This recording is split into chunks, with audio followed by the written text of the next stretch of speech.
పిల్లలకు వాక్యము నేర్పించండి. మరలా చెప్తాను, ఒక్కసారి మీరు ఆలోచించండి. మీరు ఏది చేయండి మీ పిల్లల కోసమే కదా. అటువంటి ఆ పిల్లలే చేతికి రానప్పుడు, ఆ పిల్లలే దారి తప్పిపోతున్నప్పుడు, ఏమండి నీకు ఎంత ఉంటే ఏంటి చెప్పు. ఒక విషయం చెప్తాను ముగించే ముందు.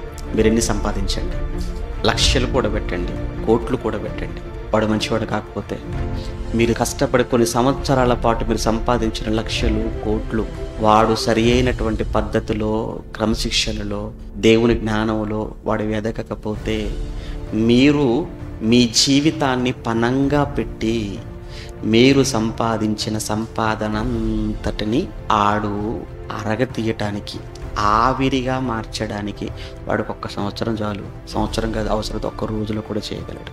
లేదు అనుకుంటే ఆస్తులు, అంతస్తులు, ఐశ్వర్యం కాదు, నా పిల్లల్ని మంచి వాళ్ళగా చేస్తాను, ప్రయోజకులుగా చేస్తాను అని మీ పిల్లల మీద మీరు దృష్టి పెట్టి వాడిని మంచి జ్ఞానంలో, భక్తిలో మీరు పెంచగలిగితే వాడికి ఏం కావాలో వాడు సంపాదించుకోగలడు.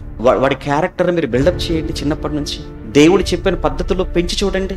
వాడు పెరిగి పెద్దవాడైన తర్వాత మీరు వాడికి ఇచ్చిన ఆస్తుల్లో ఏంటంటే మంచి లక్షణాలే మీరు వాడికి ఇచ్చిన పెద్ద ఆస్తి.